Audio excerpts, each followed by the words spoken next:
Hey guys, how you doing? In this video, I'll be explaining in detail the breakdown of the history of table tennis. Some of you guys might have seen my previous videos about, the brief history of table tennis, but in this video, I'll be explaining the history of table tennis from the early years to the modern day and the glimpse into the future. So to start our journey on, we'll start in the early 18th century, which is the Victorian England. Basically, the upper class society of Victorian England, they had this tradition. After dinner, they would play a game. So they had this one game when they used like cigar box lids, roll books, battledores, and they use like rubber balls, or sometimes they use like champagne corks. They will play this game like an indoor version of the lawn tennis, but basically indoor and on top of a dinner table. And then it continued on to 1883, where Schlesingers first made a patent net on top of tabletop. It continued on to 1885, where James Devonshire secures a provisional table tennis patent that lapses in 1887 actually. And in 1890, David Foster made a parlour table game set, which includes a mini racket, a 30mm rubber ball, and wooden fences. Then we're moving on to 1891, exactly a year later. Jackass in London made a game set called Gosima, where it was a cork ball with webbing and with a net that was strapped under a table. And then it continued on to be known as the name of ping pong or whiff waff, to the sound of the ball was bouncing. We continued on to the early 20th century in 1901, where Jackass and Son trademarked the name ping pong. And in the same year, it followed by James Gibb, that found that the celluloid balls, they had the perfect bounce and spin. So it was the first discovery of the modern day ball that we knew today. In the same year too, E.C. Good founded the modern bats or the rackets. He found the bats by gluing a sheets of rubber into a wooden blade. So it's basically the modern day blade, which is more technical. And then we're moving on to the same year, which is after they popularized the game with those two big discoveries. Basically, there are two organizations that was being founded. The first one being the Table Tennis Association and the Ping Pong Association, that was both founded in England.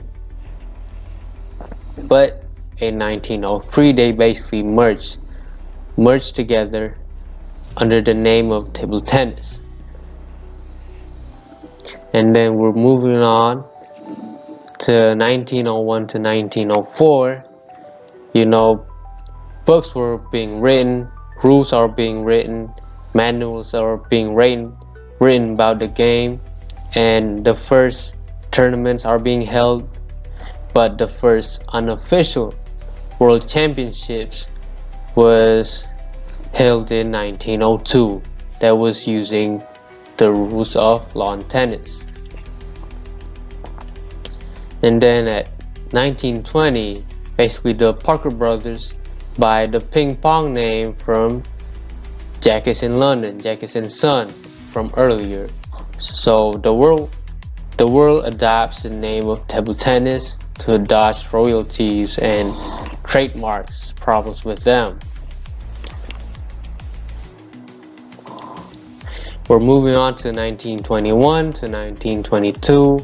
The Ping Pong Association survives as the Table Tennis Associations, and basically in 1926, 4 years later, the modern ITTF was founded by 9 nations, the International Table Tennis Federation.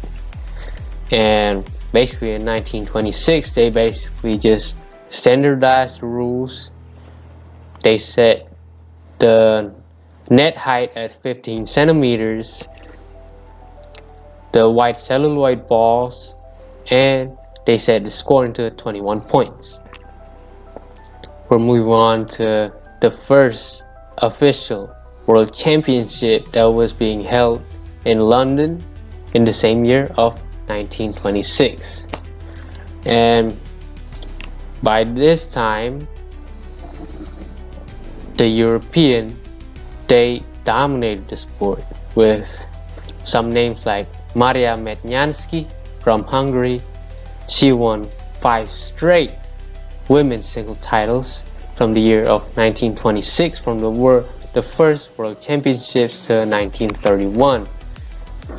In her careers, she collected 18 gold medals overall. And we know another name from Hungary, which is Viktor Barna. He won 5 men's singles with 22 gold medals in his whole career. And then we moving on to 1937. Basically, the ITTF lowered the net to 6 inches to pursue more like aggressive style of play from their athletes. And basically, they want more viewership to their sport. It popularized the game even more. And then we move on to the days of World War II. In 1940 and 1946, the ITTF was going to a pause. The World Championships was suspended, but they still played the game of table tennis in war camps and military bases. It basically lifts their soldiers' morale, basically. And then finally in 1947, ITTF resumes its activity to make more world championships. And then we're moving on to the 1950s, where Hancock Limited introduces the modern day sponge under rubber bat, which is they had a sponge that was glued under the rubber sheets on the blade. This innovation revolutionized the sport by introducing spins and loops, basically. So in 1952, Hiroji Sato from Japan defeats European players with the sponge bat and become the first non-European world champion. And then we move on to China in 1953, where China debuts at World Championship and basically dominates the sport. And at 1959, Rong Kuo-tuan, he won every competition that there is, and it was the start of the Asian domination in the sport. So basically in the late 60s, there was this campaign in the Cold War where in China, where this game becomes more popular, and The US sees this as an opportunity to ease like the tension between the two. They basically make exhibition matches in 1960s. It lays the foundation for the President Nixon's arrival in China in 1971. Then we're moving on to more modern era of the sport in 1971, where the first Commonwealth Games were held in Singapore, where in 1997 ITTF gains IOC recognition, and finally in 1988 table tennis becomes an official sport that is being competed at the 1888 Olympic in Seoul, South Korea. And then basically the ITTF makes tour launches linking every continent from Asia, Europe to America. And then we see more developments, being the ball size that is being increased from 38 millimeters to 40 millimeters in Sydney for TV viewership, to make it more better rallies to be seen, because the ball goes low.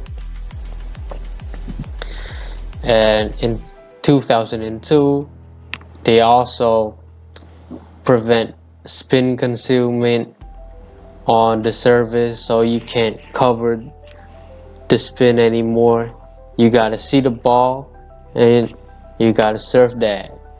And then we go to the modern day of the sport, where health regulations are being held. Like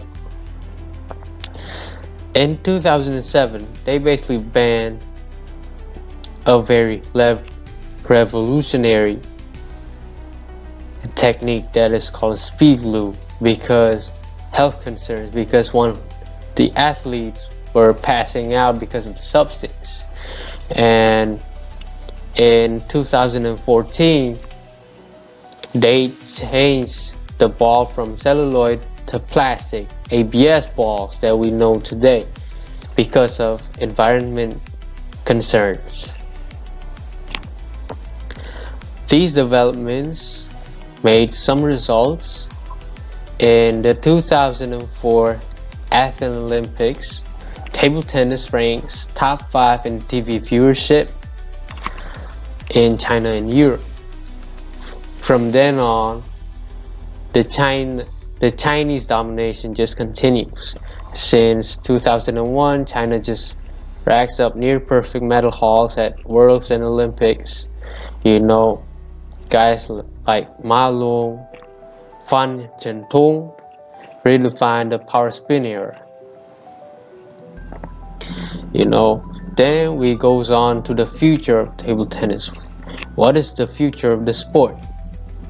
Well, if you ask me, there's a lot of future in the sport. As we know about table tennis, there's a lot of changes in the equipment, in the rules, and it would go on to change as we know more of the science of the sport, and we know more about the safety, the concerns about the equipment, the substance that we're using, the materials in which we made our gears from, maybe bats with sensors for spin, telemetry, tables with pressure mats, instant replays, LED screens that glows like futuristic in the dark, maybe more fan immersion like glowing balls. You see how lit they could be, like seeing the balls just glowing, going back and forth. And then virtual reality, like AIs being implemented into the sport, like rule experiments, time challenges, formats, dynamic net height, and etc. I think there's a lot of things that we could look forward in this magnificent game. So that's all that I could say. I'm just going to say thank you. See you guys on the next one. My name is Ananda. Thank you very much for watching.